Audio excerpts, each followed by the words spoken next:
Okay, guys.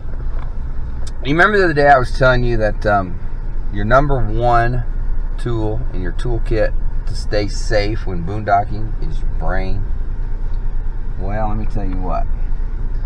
So I chose to stop at Lake Henry in eastern Colorado after I couldn't stop in the perfect spot in Phantom Canyon because of the storm. Well, storms were rolling this way, and this is Lake Henry. There are 3 campers over there, 4 actually, and they are the most run-down, scummiest looking trailers, RVs that I've ever seen. So we're not going to do that. I think I'm going to go over here. There's a not far from here. There's a John Martin Reservoir. So I should give that a shot because I don't think that doesn't feel right. And there's not one tree around that lake, not one. And the storms are moving in, and it's like 6 o'clock, but I still feel really good, and I'm fine. I'm not getting tired or anything, so I'm just going to keep on keeping on. And like I said, man, that's your best tool is to use your brain. If it feels bad, it probably is. All right. Can you believe this, guys? I cannot freaking believe this. On the way out, 2 storms. On the way back, 2 storms. Phantom Canyons was a terrible one. This is a terrible one. This one's huge. So I have no idea where I'm going to stay. So I'm just going to drive because I can't drive anymore. And then, I don't know, figure something out. Hoping I can get across the Kansas border and we can get over there. And we have a lot of halfway decent little state fishing lakes. The little fishing lakes here, the little lakes here in Colorado have absolutely stunk. The ones in eastern Colorado are terrible. So, I don't know. So, cross your fingers. Well, I'll let you know what happens. Okay, guys, you probably can't see me, but so we are at this lake. I don't even know what the state fishing lake is. I can't remember the name of it. But, look at this light show going on right now. There's no ways to get down to the lake. It's completely pitch black. I can't see anything. I'm exhausted. I gotta stop. So we're actually just pulled over on the side of the road, and I'm gonna crawl into the back and go to sleep. But I'll tell you this much, nobody has been out here for a very long time. Boy, it is quite a light show right now. It is crazy. There's a big old storm coming, and I'm gonna ride it out on a dirt road by basically an abandoned lake. Oh boy. Oh, boondocking at its finest, guys. Boondocking at its finest. Alright, we'll see you guys in the morning. Bye. Good morning, freaks. Say what you will about Kansas. We do have some beautiful sunsets and sunrises. We'll get out of the Jeep here in a little bit and take some good pictures of that. It's still got a few more minutes before it really pops up. So that was an interesting night. There just wasn't anywhere to stop in the storm. I was just barely on the front side of the storm the whole night. So I found this, I think it's Hamilton State Fishing Lake in Kansas. I'm not sure. But I've been wanting to visit all the state fishing lakes anyway. So I got one in. But the problem was this one's just all but closed. From the very little that I could see last night, I think the lake's all but dried up. All of the little roads down to campsites and stuff are all closed, blocked off, grown over. So I actually, take you over here, just parked on the road. Absolutely nobody up here. No one. It was pitch black. There were a million stars in the sky. It was very cool, actually. And I felt very safe. It was very secluded. There's nobody else out here. So I didn't really worry about anything. And, you know, I did not worry for my safety at all. Besides, I do travel with protection. But it was an interesting night. One of the things that the dying lake does provide is lots of mosquitoes. So I learned a valuable lesson. Do not run your thermocell inside your car with only one window open. So probably just took 6 months off my life. I woke up, I was like, oh my gosh, what is that terrible taste in my mouth? Well, it was my thermocell running all night in the car. Ugh, well, not all night, but a couple hours. Oh well, live and learn, right? Live and learn. Well, I'm going to get up here in a bit. My next leg of the journey is I need to go pick up my brother-in-law in Pratt. His father fell and hurt himself and had surgery yesterday. I haven't really heard how the surgery went, but I think it went okay. But anyway, so my brother-in-law and sister-in-law were out visiting at the time, and so my sister-in-law had to go back. So my brother-in-law kind of got abandoned out in western Kansas. So I thought, well, what the heck? I can go back through western Kansas instead of going. Well, I had to go through western Kansas anyway, but I can go back south instead of traveling on I-70. So what the heck? I'll save him some hassle, and I'll swing by and pick him up. So that's the plan for today. Tonight I'm going to do something that I very, very, very rarely do, and that is I'm going to treat myself to a hotel room tonight. So I figured after 7 nights on the road or whatever it was, I don't know. Figured, yeah, let's do a hotel room and get cleaned up. Yeah, actually eat out. I haven't eaten out this whole time. Go get a nice meal at a hotel or at a restaurant, and yeah. Might even visit a laundromat, get all cleaned up, and so that way when I come rolling in tomorrow to the house, then unpack and I'm done. So that would be pretty cool, actually. So that's what I might do. But for right now, what I'm going to do is I'm going to get out of this van. I want to take some really cool pictures of this beautiful sunrise. So I didn't really wrap up yesterday. It was such a whirlwind of activity. So I didn't really wrap up day 6. Was this day 7? Yeah, this is day 7. Didn't really wrap up day 6 video, but so day 7. Told you what I'm going to do, but I thought I'd give you my impressions of what happened in Colorado. You know, and I've talked about this before. You know, I went out there not really knowing what to expect. I knew that I wanted to go see the Melanie Tree. That was a have to. And I knew that I wanted to go out and check out the squash plant, see if it had grown. Other than that, I didn't really know why I was being pulled out there. And I don't know that I have any demonstrative, measurable things that happened to me out there. But, and I spoke about this before, what I did get was, I did get some clarity in my life. And that was a huge gift. You know, I went out there and I definitely felt like I got closer to God.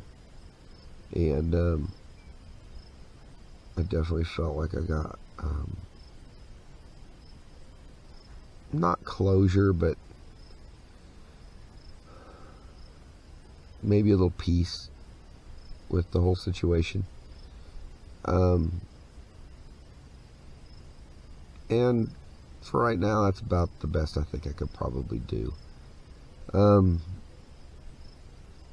know, it's just a terrible, terrible situation. I hope no man ever has to go through that. And if you are going through the loss of someone very, very dear to you, and you're a guy, no, everyone, anyone, if they have a loss of a loved one, it's a very bad situation. And I feel and I pray for all of you, but guys are a little different. You know, in our society, we're taught that we're not supposed to cry, we're not supposed to show emotion, we're not supposed to, we're supposed to, man up, pull yourself up by your bootstraps, all that kind of stuff, which I don't 100% disagree with. However, if you don't show your emotions and you don't break down, quite frankly, you don't just lose your crap sometimes, then you're just going to bottle all that up and it's going to come out like a volcano. You got to let it out in dribs and drabs, or it's just going to be too much to handle. And so for all you guys out there who are dealing with the loss of a spouse, a child, a loved one of any kind, guys, it is not unmanly to show your emotions at all, period. In fact, there's my alarm. Not sure what that was set for. It's not unmanly to show your emotions at all. In fact, you should, for your own well-being, your own mental health, if you will. I've never really been one big on that kind of stuff. But this situation has definitely taught me that you need to take care of yourself in here as well. And when I was with Melanie for 34 years. I was married to that beautiful, wonderful, fabulous woman for 27 years. You don't just turn that off. There's no way. It's not a faucet. You can't just twist the handle and that stops, and that love stops, and that need for that person stops. It just doesn't work that way at all. So don't think that you can just turn your own emotions off, because you can't. You just can't. And I really tried those first few months after I lost her to just bury everything. Just bury it deep, stay busy, don't think about it. It'll be okay.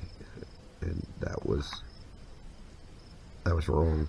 That was very, very wrong. And if you're old school and you think you know what it means to be a man, then one of the things that you do as a man is you meet things head on. You meet problems head on. And, hiding things, burying things, avoiding things, not thinking about it, that's not meeting the problem head on at all. So, you guys out there who are suffering from loss right now, you hang in there, brothers. You hang in there, man. I am not better at all. I will always hurt. I will always be a little bit broken. But this trip has taught me to, I don't know if the correct word is cope or not. Accept? I hate that word because I'll never accept that she's gone. But I think cope is probably the best word that I can come up with right now. This trip has taught me that I can go on. It's going to suck. It's going to hurt. And for years, I'm going to cry every single day because I miss that fabulous lady. But things have to move on.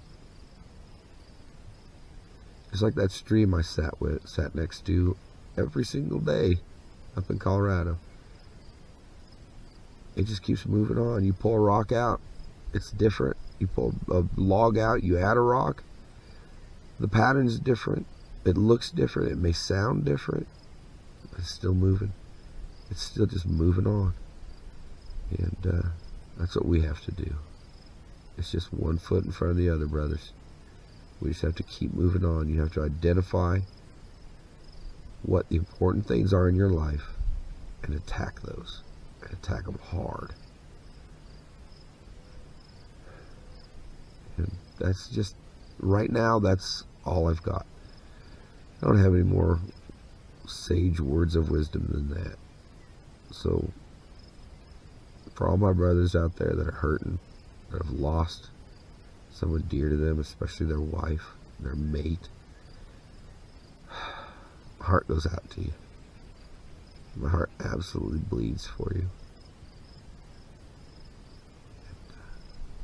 I tell you, if you want, add a comment down below or something, and say something, I'll pray for you. If you give me your name, I will pray for you. And the two big things, the two enormous things that have gotten me through this is, first of all, my family, my kids. They are absolute rocks. They have been so incredible through all this.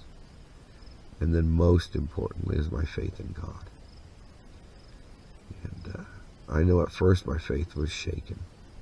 It truly was. I thought, how in the world could God take such a fabulous lady from us? But it's grown since then.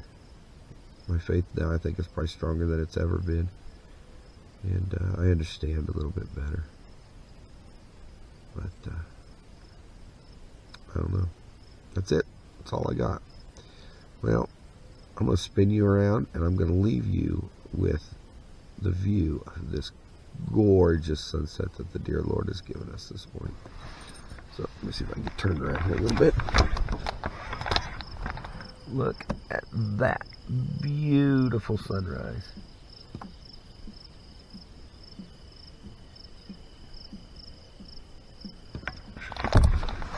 All right, guys. Well, I'm going to get the day started.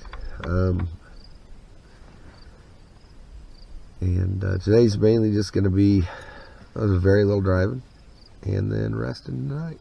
So I love you guys very, very much. And I would love it if down in the comments you'd leave me a little comment.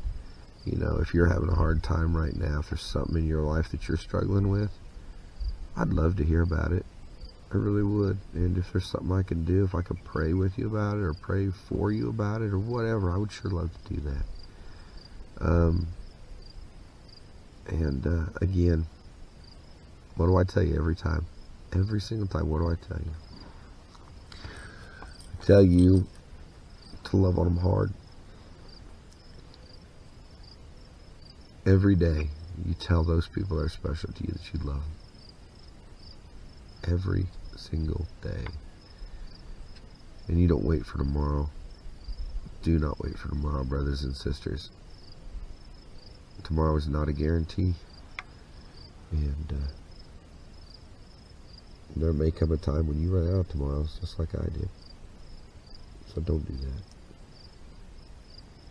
So, baby girl, I love you.